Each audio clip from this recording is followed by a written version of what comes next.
한쪽에서는 5조 3천억 원, 다른 한쪽에서는 50억 원.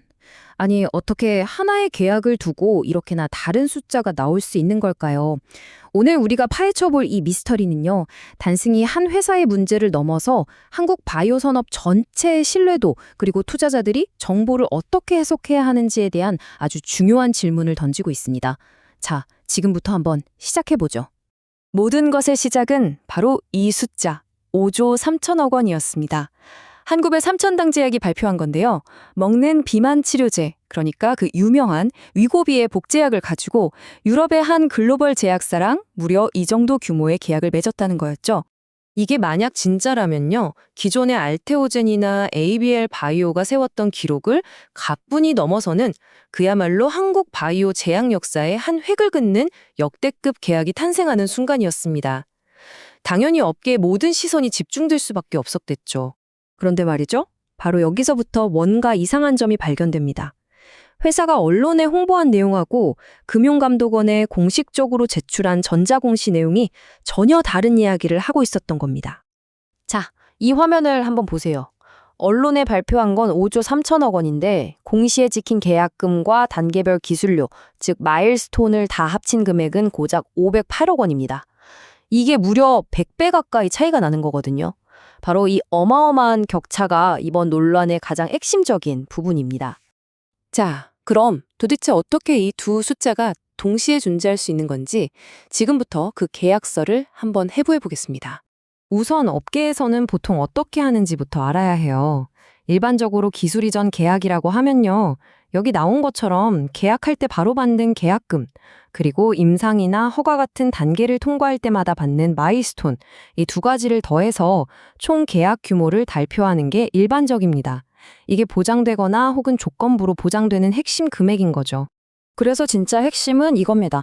나중에 약이 잘 팔려서 받을 수 있는 판매 로열티는 워낙 불확실하니까 보통은 첫 계약 규모를 발표할 때는 싹 빼는 게 이 업계의 룰 같은 거란 말이죠. 바로 이 지점 때문에 비판이 쏟아지는 겁니다. 삼천당제약이 업계 관행을 깨고 아직 확정되지도 않은 미래의 판매 예상치까지 몽땅 끌어와서 5조 3천억 원이라는 어마어마한 숫자를 만들었다는 거죠. 한마디로 뻥튀기 아니냐, 이런 논란이 불거진 겁니다. 그런데 회사 입장은 완전히 달라요. 이건 애초에 계약 자체를 잘못 보고 있다는 겁니다. 관련 기사에 달렸던 댓글 중 하나인데 이런 반박의 핵심 논리를 아주 잘 보여주고 있어요. 이건 기술 이전, 즉 애로 계약이 아니다라는 거죠. 회사 측이 주장하는 건 바로 이 이익 공유 계약이라는 개념입니다. 그러니까 기술만 틱 넘겨주고 끝나는 게 아니라 우리가 직접 만들어서 공급할 테니 너희는 팔기만 해라. 그리고 거기서 나오는 이익은 6대4로 우리가 더 많이 가져갈게. 이런 식인 거죠. 그렇기 때문에 미래 매출 규모를 이야기하는 게 당연하다는 논리입니다. 실제로 삼천당제약도 공식적으로 반박했어요. 이건 기술 이전이 아니라 제품 공급 계약이 맞고 5.3조 원이라는 숫자도 그냥 우리가 상상한 게 아니라 계약서에 딱 명시된 판매 목표치에 근거한 거라고요. 심지어 이런 조항까지 넣었다고 강조합니다. 니네가 목표치의 절반도 못 팔면 독점권 뺏어버릴 거야. 이건 꽤 강력한 자신감의 표현이죠. 자, 정리를 해보면 이렇게 완전히 다른 두 이야기가 팽팽하게 맞서고 있는 겁니다. 한쪽에서는 확정된 508억 원이 진짜 가치다라고 보고, 다른 한쪽에서는 아니다, 계약의 본질을 보면 5.3조 원의 잠재력을 봐야 한다라고 주장하고 있는 거죠. 아니, 그럼 이런 논란이 생길 걸 알면서도 왜 이렇게까지 대담한 발표를 했을까요? 그 이유를 알려면 이 회사가 어떤 식으로 운영되는지 그 속을 좀 들여다봐야 합니다. 보통 이렇게 오너의 힘이 아주 막강한 회사들은 결정이 빠르고 과감하다는 장점이 있지만 바로 그 소통 방식 때문에 이번처럼 시장과 충돌하기도 하거든요. 말하자면 회사의 구조가 이런 전략을 만들어낸 셈이죠. 이 구조도를 보시면 한눈에 이해가 되실 겁니다.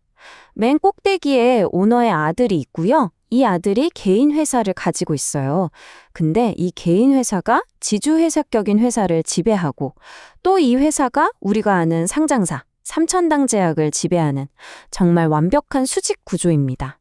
물론 이런 구조가 장점도 있어요. R&D처럼 길게 보고 투자해야 할 때 오너가 강력하게 밀어붙일 수 있으니까요.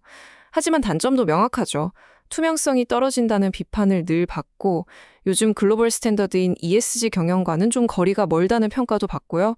결국 이런 독특한 구조가 5.3조 원이라는 시장을 깜짝 놀라게 할 만한 승부수를 던지게 만든 배경이라고도 볼 수 있겠습니다. 이 사건은 비단 삼천당 제약만의 이야기는 아닐 겁니다. 빠르게 성장하는 바이오 산업에서 우리 같은 투자자들이 늘 마주하는 딜레마죠. 기업이 보여주는 야심찬 미래와 투자자에게 마땅히 알려야 할 현실 사이의 경계.